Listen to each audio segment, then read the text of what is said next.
do skip every 5 images or every so on. But when you have such a small number, right, like right now, well, let's not do that.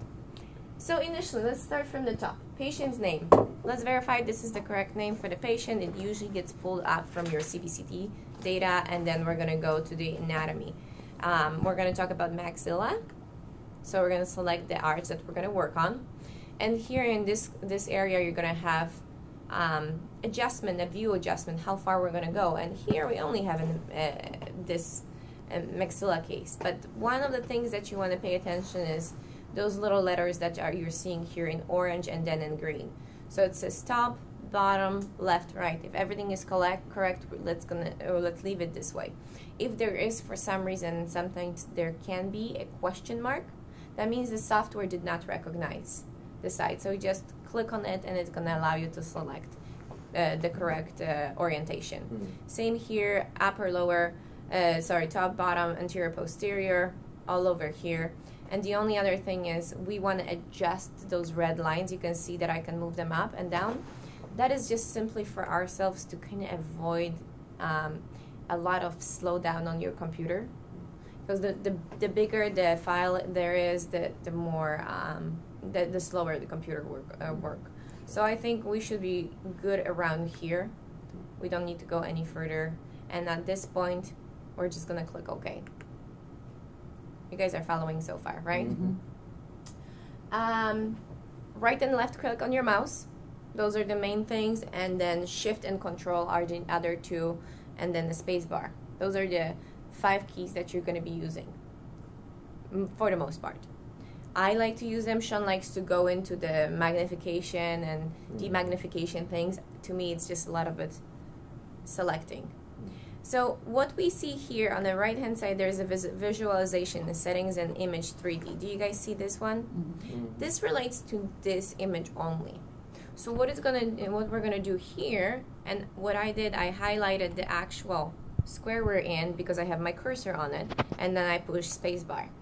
It opens it up into a full screen. Right click and hold is gonna show us the actual. We were able to turn it around, move around our actual 3D image. And on this one, we're going to simply adjust the threshold by pulling it from the right to the left to show us the structure and the actual bone profile of this patient. So what we want to avoid is the scatter that we get from any type of metal that's currently in the patient's mouth that we can remove. But yet again, we want to see as much bone as possible on both sides. So I'm going to just move it to here, and then I'm going to go open the segmentation wizard. It's pretty, it kind of tells you what to do. This image, have you seen this before when Sean was showing you guys? This is the steps on the left hand side. We're going to have from 1 to 6. There's not really a way to, you can skip them of course, but it is very intuitive and it's going to tell you exactly what to do next.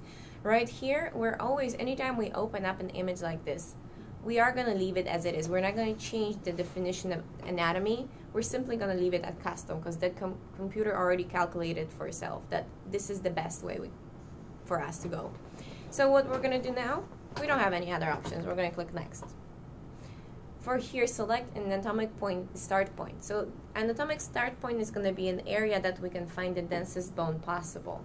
So what we're going to look for is not the root, and I'm going to show you right here in this area where I'm circling around. You can see that I have the bone density, right? There's D1, D2, and it's moving 1600 and so on. So right now I'm sitting right on top of patient's crown and on top of patient's root. So what I want to do is find that bone that is relatively dense. Here it is. And I don't think I was on the... So I'm going to click that area just to find something that is relatively dense. And you can also look for it here. What happened here? It's recalculating the image for us. It's simply to just do calculation on your 3D image. So you choose the cortical plate area as to calibrate the density of the bone. Okay. And from there on, we're going to be able to kind of take a look at the bone surrounding the implant and so on if we wanted to do it. So the next step, since we did that, next step, open up, and it tells us, you know what, you can move on to removing the scatter, or you can go to finish. If you are just planning this case for your own purpose to guide it, you don't have to worry about the scatter, because you're not going to be showcasing it. If you were to showcase it and you wanted to have it nice and clean, then you would go into the scatter. But I'll show you a little bit about the removing scatter. Removing scatter is relatively easy, but what you want to do, you see the little tool like a pencil with the loop. What you want to do, you want to make sure you're starting on the dark and you're finishing on the dark. Otherwise, it's going to start removing the actual pieces of some odd and weird pieces of our anatomy.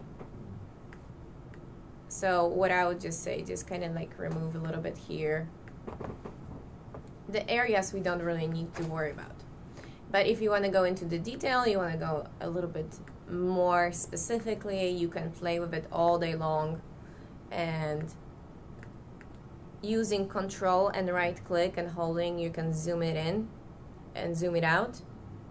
So I like it in the size, and then if we hold shift and the right click, you can reposition your actual image in the center, just so it works for you the best. But you can see there is quite a bit of scatter that we can play around and remove, but like I said, not necessary, because we're not going to be relying on our 3D image to plan the case. So at this point now, I'll call it, okay, we're good. We don't need to really adjust too much. We can just go into the planning. So I'm going to click finish. When I click finish, it's going to bring us back to yes, calculate to begin the size, then show this mesh. Okay. Now, is there a way at some point that you can determine the scan was not a good one? Certain things that points out the fact that there was A bad scan? Yeah. It wouldn't open up for us, Okay. or you would have a very, very bad image. Like in here, Like in distorted. those very Right. distorted, the image would not be even Okay. looking this way. It would be very gritty. Yeah. It would be very salt and pepper. Okay. If, for example, the size of it was not too compressed. Because what scanner do you guys use here? It's DDI that we send it to. Okay. Something like- yeah.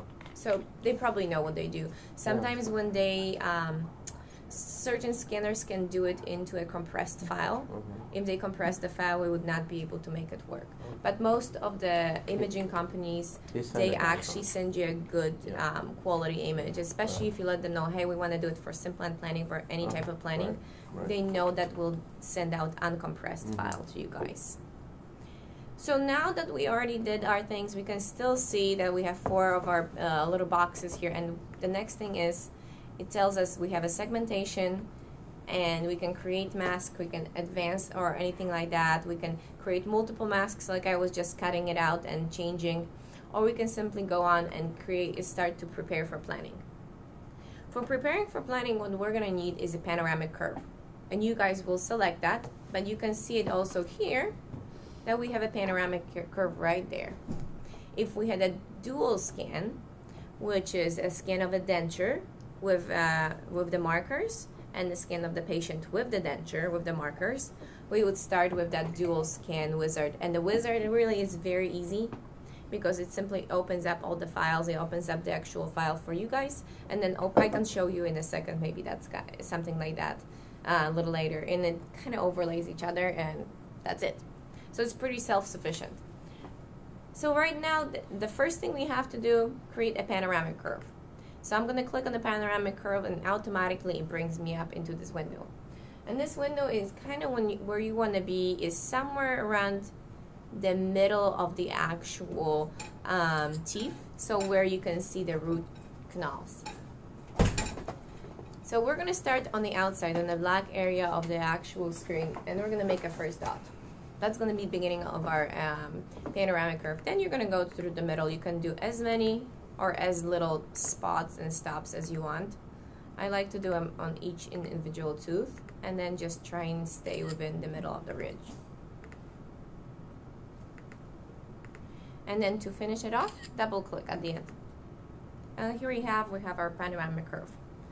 So normally here we would also want to mark the nerves, so we can already see that there is a nerve here. If you guys want to mark it, we can mark it, but otherwise, normally on the lower you would have to mark out a nerve to make sure that we're not too close to it, too far of it, or it would not allow you really to plan very, very well.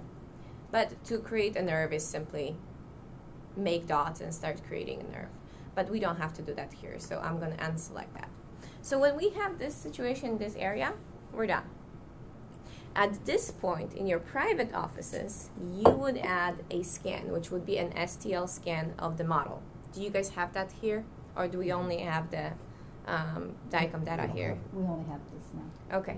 How do you guys take impressions? Do you do polyvinyl right now? Right. And who scans it for you guys to convert it into STL file? We haven't had that done. Laboratory? We haven't done that yet. Okay, but would you have a laboratory do it, or do you have an intraoral scanner here we in do the? have intraoral scan. Yeah. Which one do you have? The Omnicam. Okay. So that's easy. So we that's just need to be Sean trained. and Doug are coming back to teach us. They're with gonna another train us guy, how to- Okay. James Cisco, to teach us how to do this Yeah. with our own Omnicam. So I'm understanding what they're going to teach you is taking impression for implants. But also you're going to do exactly the same thing. You're just going to scan the arch for the patient. Okay. And now, The actual patient. yep, the patient. So Okay. even if the patient doesn't have any implants, Mm. for this, we're going to send them off for taking the CBCT scan. Often the third-party place, right? Right. And you guys have Omnicam. Right. So before you send them off, take an impression. With the scan. Yep. Okay. Scan impression, save it. It's going to create an STL file, which is what we have to use. An STL file is a file of the outside, kind of shows you the matrix of the actual, of the things you scanned or of the model. And here what it shows us is the bone, is the density, it's all the calculation that's a little bit different. So what we will do, we'll marry the two together. And that can be done either through us, and you guys simply upload it on the website. The moment the two of those things are uploaded, we'll know. It gives us information, we go in, and we automatically merge them together, and within 24 hours, you can re-download the file here that has the models, that has your scan of the patient, which is that Simplant file, and then you can start planning implants. Where do you upload it?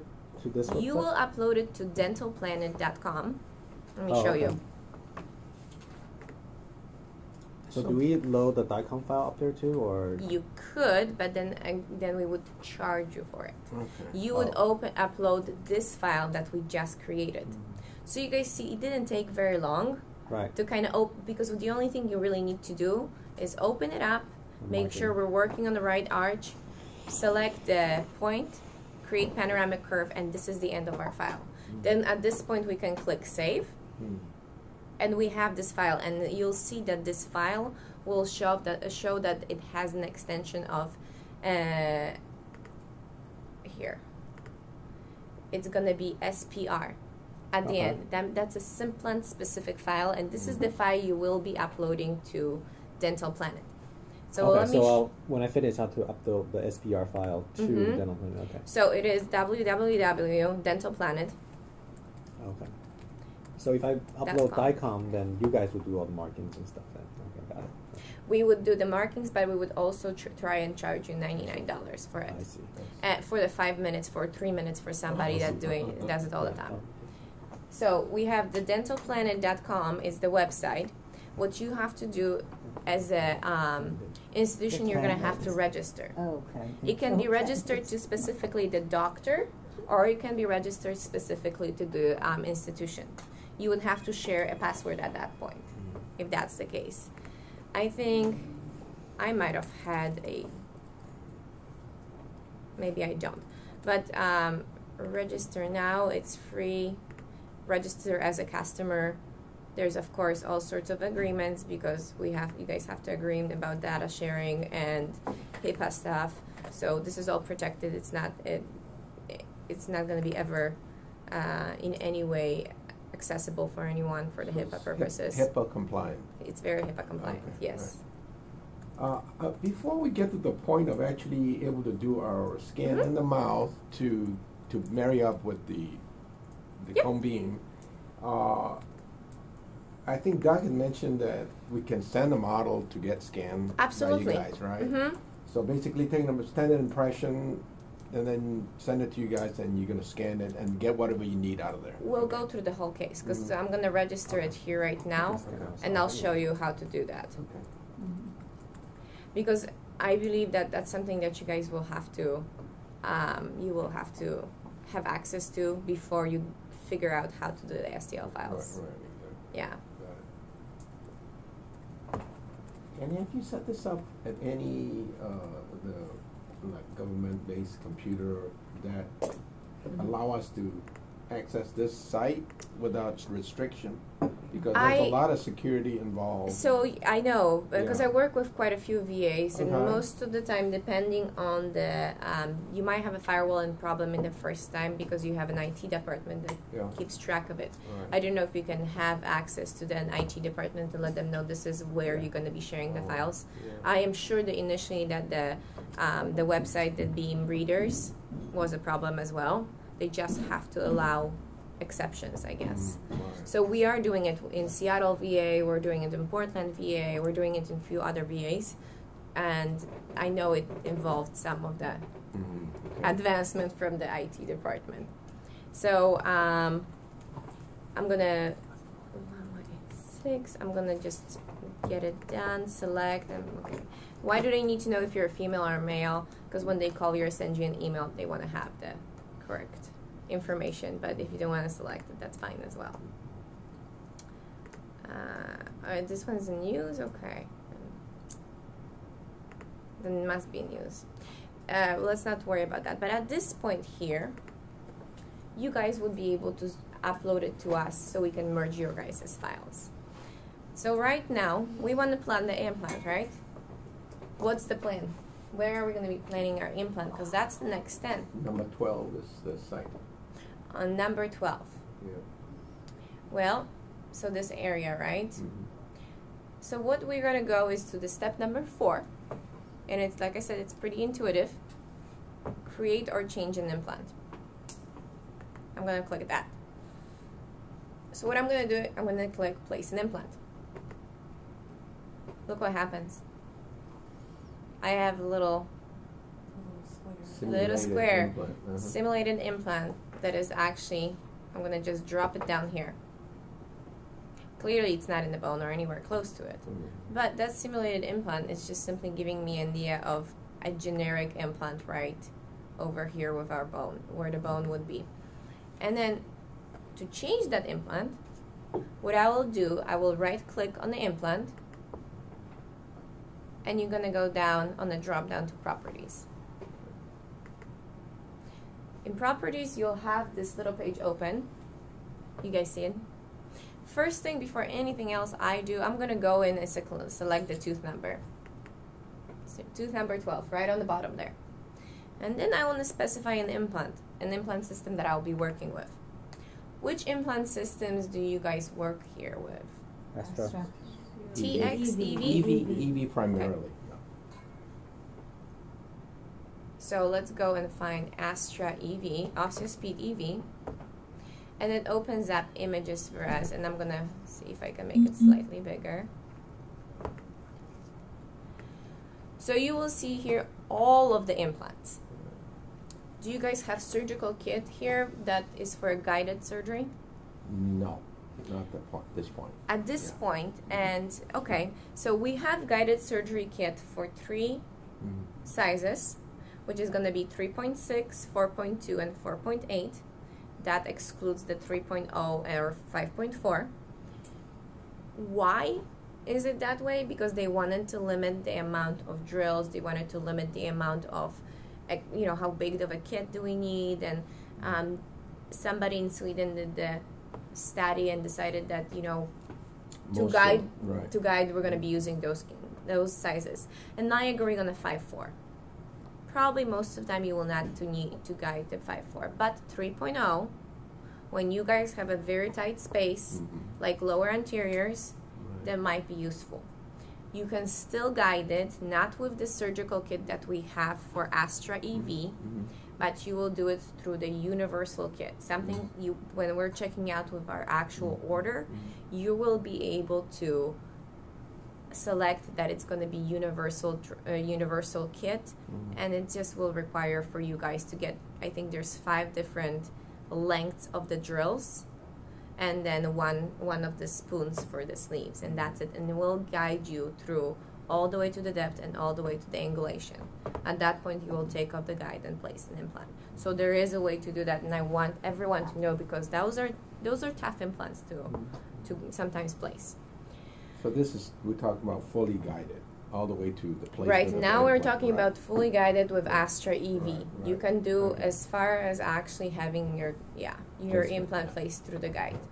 What I usually recommend for you guys, if you have the kit, make sure that you have drivers that are spare drivers for standard placements in your surgical kit, because there's situations that we might place implant very subcrestally, 4 to 5 millimeters, depending on the planning, and the driver is wide enough that it will not allow you to put it deeper. So at that point, you will go as far as you can with the guided driver, take off the driver and take off the surgical kit, and then finish it off by hand. Okay. So it's always good to have that, because I'm a technical advisor, and trust me, those questions come up all the time, and there's like, we're stuck. The driver will not let us go any further. Yeah. We'd like to hopefully keep the minimum into subcrestal, because it just restorative wise, it's just got more complicated. Well, that way, CJ, that's the important Yeah, part, but it's not exactly. always happening, right? Yeah. All right, so what type of an implant do we want to work with here? I want to start with the 4-2 and see if we can fit that. in. Would you like a straight or conical? See, there's a EV doesn't. We've always. We go with the straight. Yeah, the You straight. go with the yeah, straight, we've okay. always- yes. Should we start with 11 or 13? That's not 11. Okay, so I'm going to click on this one. And the cool thing is, you have a little A at the top. A in the top stands for Atlantis, that you can do Atlantis at the time of the surgery. So final custom abutment at the time of the surgery with a temporary crown. So that's available for you guys. But that's not the most important. If you are unsure, you want to take a look at the actual implant, you can actually take a look at it from every single side. From this side, you can turn it around, twist it around, just for your own knowledge. It's available to you guys. So all that's in the library, right? All in Yeah. the library. Right. Besides that, you have all of the abutments that are available to your for this specific implants. If it's an abutment that are 20-degree angled, if they're a temporary abutment, if you have a multi-base abutment, which is for multi-unit abutments, if you have on the tie design, uni abutments, whichever way you guys are going to go, or zirconia, you can technically add to it and you can visualize it. Is it the most important thing? Not always, but at times it can be useful. So I'm going to click OK. Nothing has changed yet because we have to approve the changes right here. So I'm going to click OK right here, and here we have our 4.2 implant. Do you guys know where this part is? The yellow part that extends outside of the implant itself? This is our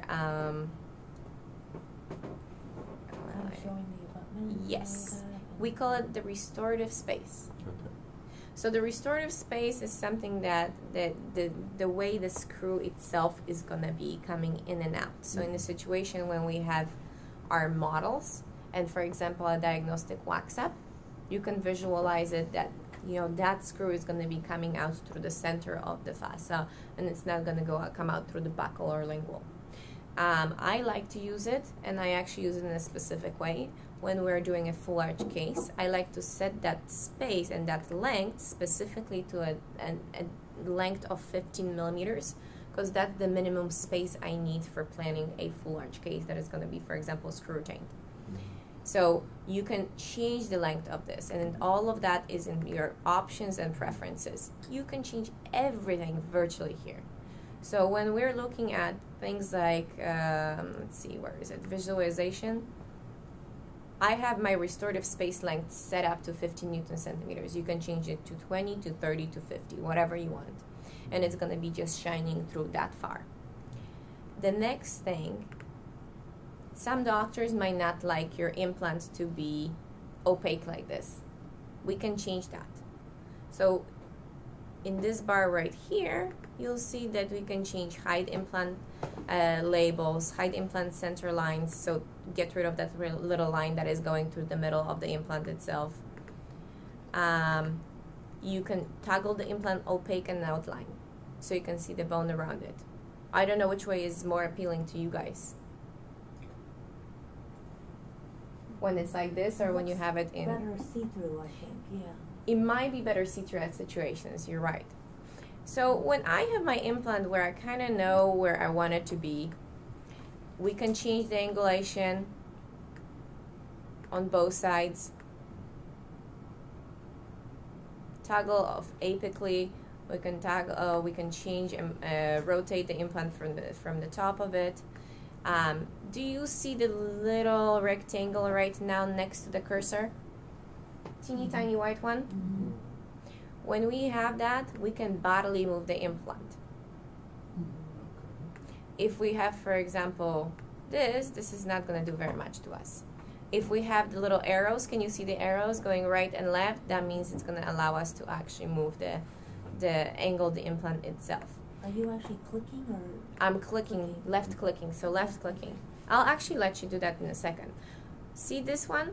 Lastly, this is the last option that you have. Do you see arrow with the two lines in the middle and the arrow down and up? That is going to allow us to change the length of the implant. You can see now and read it. It gives us the same implant size, but it goes to the next length available. So like, for example, we changed it to 13 right now. Does that make sense? No, it's the exact proportion in terms of the scan, the bone width with the size of the implant. So essentially what I'm seeing is where you're placing it, buccal plate or lingual plate is too thin. Then we have to consider going to a smaller size. Correct. Fixture. Right? Yeah, if the bone, for example, or your bone was on your lingual or in your buccal too thin, you probably would want to go to a next size implant to change it to a smaller. But unfortunately, to change it to a smaller, we still have to right click on the implant and go to our properties and change it over here. It will not allow us to change the diameter, just the length. So if we wanted to do that, we can go always to 3.6. Yep, 3.6. And you'll see that this will change, and it's also a different color. I don't know if it's very visible. Let me just toggle the opacity of it so you guys can see it a little bit better. So you can see it's much, much more narrow right now. But those are the things we can change, and we can even, like I said, we can take off the actual restorative component to see where the actual your margins of the implant are. And we can zoom it in, and I just did with the space bar. And you can see this is where our platform is. This is where the bone is. And the next step, right here, we see our implant over there. I don't know if it's visible in the back. See those very faint lines here? Those are going to be our tubes. So for the actual tube placement, for how deep we're going to place it and so on, that's going to be built into your surgical guide. So this is just a temporary visualization, which is going to change depending where we're going to put that implant, right?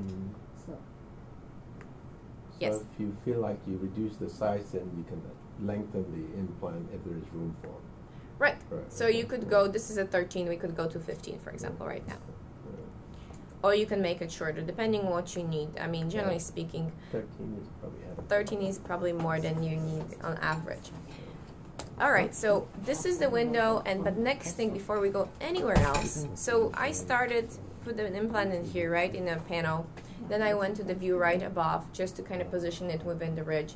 The next thing is, you want to go into centric view. And that's something that I don't want you guys to forget.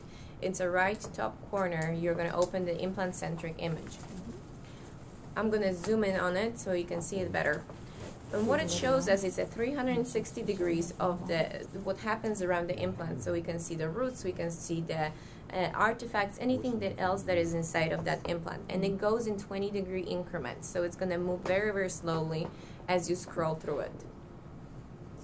Is there any way you can make the bone, like crest, a little bit more visible? Because it's kind of hard for me to tell where the crest is in order to try to place the implant at the crestal level. I can try. Yeah, well, yeah. See, like this. That's you're changing you're holding the right side of the mouse and you're toggling it from right to left, up and down to change the hue and so on. So tell me when this is the best the image is going to give us. Yeah, okay. Yeah, that looks a little bit. Is that better? Yeah, that looks okay. So, are they suggesting that you place the implant subcrestal? How far subcrestal? Well, you don't. Astro implants are designed to be placed at the crest level. However, if you go a millimeter below the crest or a millimeter and a half, that's nothing's going to be bad. The only thing is if you're going to put a cover screw, what might happen is you're going to get the bone growing over it, so you're going to have to manually remove it. I was just wondering because I thought looking at that it looks way lower. Subcrestal. Well, I'm not really sure where the actual. Yeah, that's kind of what I was kind of confused You about. can't see where the crest of the bone is. Yeah. I think Correct. everybody's saying. You know Neither can I really. But are they all like that, or just no? This particular? Oh, this is the case. Okay. This is because the nature of the skin. Is that what you're There's too saying? much scattering. Yeah. So see what I'm seeing here right now? I'm gonna zoom in on the two for you guys. Got it. Because Sean was saying that patient had to be open when we did the scan. Correct. So we probably maybe have all these closed mouth scans. It's not that, it's so right now you're gonna have either patient bite on like a cotton roll or bite stick, whatever you guys have available, because it is easier to match eventually that STL file with this because we're gonna match the clasps. That's the easiest way. But look at this, what I'm seeing here to verify where that bone is. That's why the 3D image comes in handy, more or less. Because this silver part right here, that's our tube. Okay. So this is not the implant that's coming out. I'm going to make this partially see-through, so you can see the bone level is right about here. It's still visible. And what I'm going to do is turn this thing off. So according to this, the placement that we have is the implant definitely subcrestal. It is subcrestal, Right. so if we are not sure because we don't get to have a clear view, I'm gonna go and try and do this. Because there's many different options that we can actually see the implant. So what you're seeing here is kind of, if you scroll through it, it can show you a little bit more or less of the implant. But what I'm doing is I'm looking at it from the side to see where the bone itself is. So. Quick question, when Yes. you're designing We a can see case this for a Mhm. surgical guy, there are situations where the bone is like really thin at the Mhm. crest, and there's always that need to kind of flatten it a little bit. Can that be incorporated in the Into the design of yeah. the surgical guide that you do a little flattening before you place? Yeah, you mean like bone reduction? Yeah, a little yeah, bit? yeah, Yes. yeah. Yes, so you don't put anything in any information for us right here. You're simply going to place it subcrestally as you need it. And at the end of that, you're going to make a note to us because it depends on the drill length. Okay.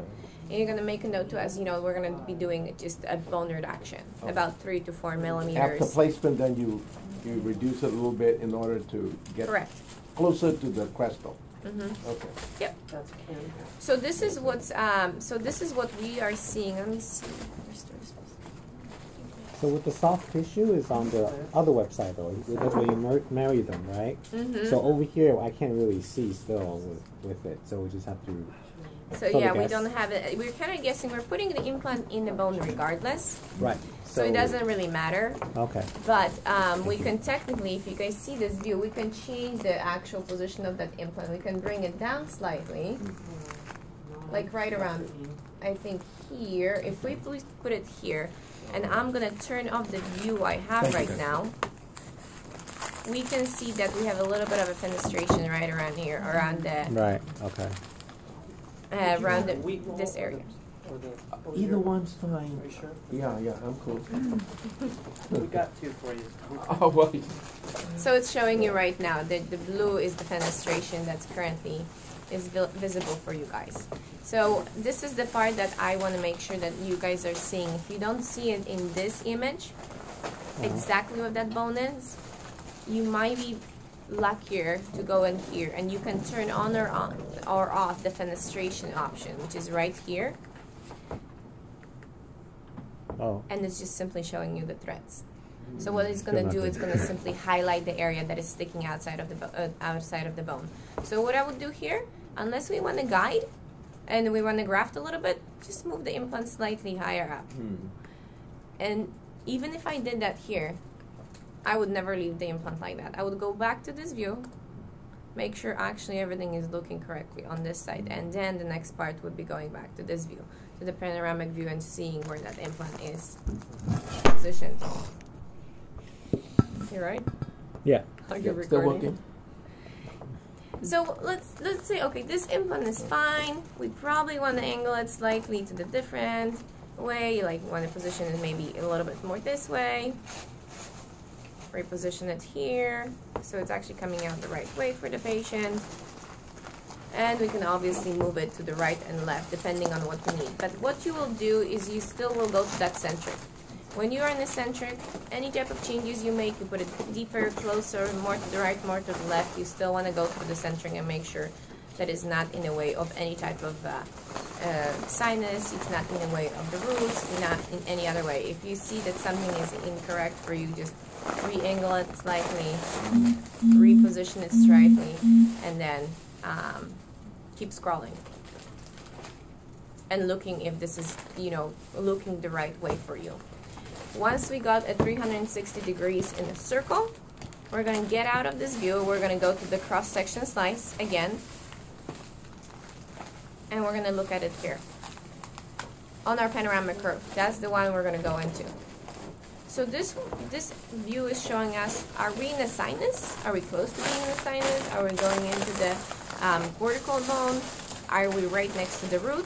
But what we're going to do here simply is either zoom it in and make sure that your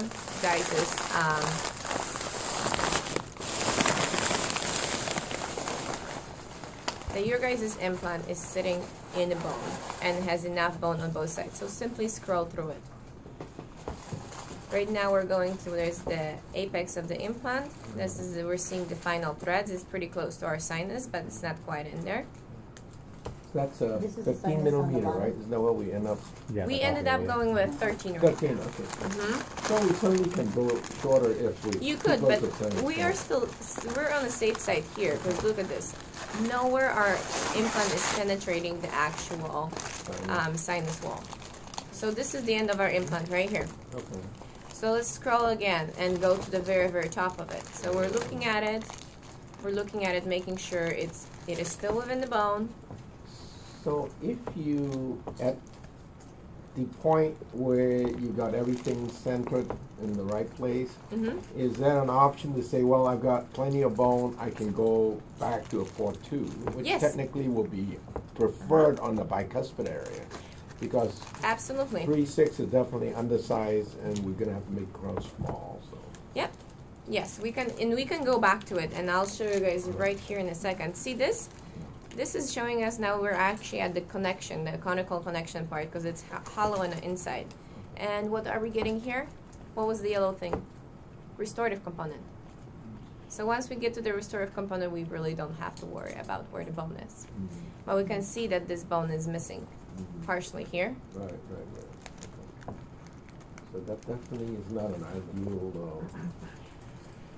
No, so what we would do, Right. and I lost my implant. Where's the implant now, right? We don't have anything here. We do not want to move around anything. So I'm going to go on here at the very top. I'm going to find the implant I'm working on. We only have one here, so I'm going to click on the 12th. And here I am at the implant side. So what I'm going to do is open it up again and see, well, maybe it's going to be time to actually change the size, or maybe it's going to be the time to move the implant a little bit to make it ideal for ourselves. So I'll just move that implant slightly more, and I, per your request, will say change the size and see if we can go with the 4.2. So let's go down to 13 by 4.2. So you just tweak the angle a little bit. Right? Okay.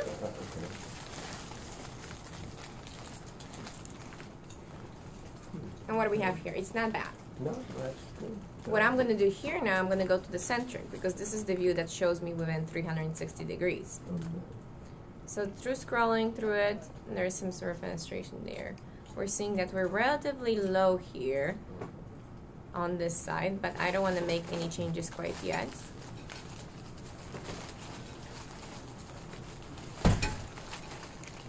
So you can toggle on, you can change slightly the actual position of it. Go in a circle, make sure you're around 360 degrees. And then let's get out of here. And let's look at it from this perspective.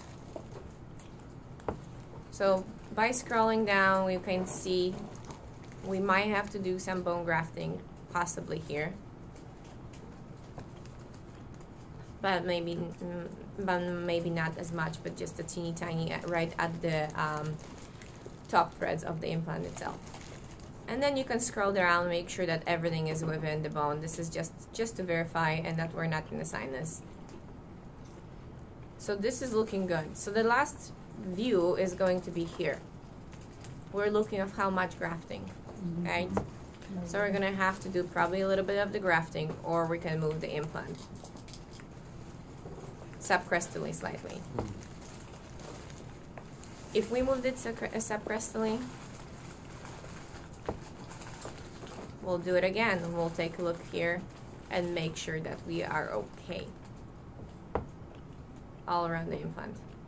So you can measure how much subcrestal we are on this? Yes. So what you would do, you would get out of this image and you can measure it either here. So there's a measuring tool right there. You can see it here. You could get rid of that restorative piece as well if you wanted to. Yeah, we already did a few times, but that's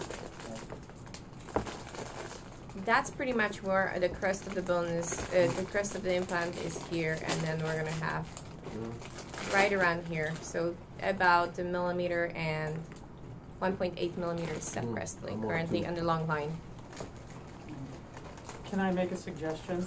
No. We came out with a bone profiler.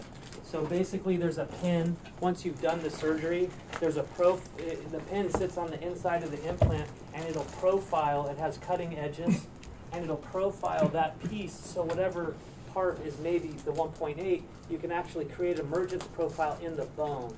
So that's something I should, now that they've released those, we should get for your, at least for this, to have as for surgeons. Because sometimes, you know, the implants, you want to, the bone's not always even, and so how do you get the implant? Well, you're always splitting the difference. Well, now you can place it subcrestal in that one area, profile it, and then you know, you'll have enough room for your run rate on the final abutment. So something You can, that we could do. and it's a good suggestion in certain situations. I would hate to do that in a situation where we have adjacent teeth that are natural teeth. Sure. Because what we are going to struggle with is CJ. We're never going to get to where we want to be, and the tooth is going to look awkward. If we are doing a full arch case, then profiling and angling implant, that is going to make so much sense with the bone profiler. But here, I run into it with periodontists who have like multiple units, and then, you know, the bone's not even, and so they get stuck because they're doing single units, and then the restorative doctors get stuck because the healing abutment's only so big. And Exactly. just to let you know, I will get you those, so you have them. Yep, What are they called then? A bone profiler. or a bone mill, whatever you heard of. What is it, like It's like a separate little surgical kit, and it has a pin that screws into the implant, and the drill fits over it to profile the So bone. it's I'll kind show you of that. countersinking, Yes. right? Right. Basically, what you're Yes, doing. yes. You're countersinking the bone, so Right. when you create your abutment. Right. But if you were going to do an Atlantis abutment in a situation like that, you could go ahead and do the surgery, take the impression, just send out for a Atlantis abutment, Yep. two abutments, one to put right in, and Yep. or do you swap it out later, or what would you do?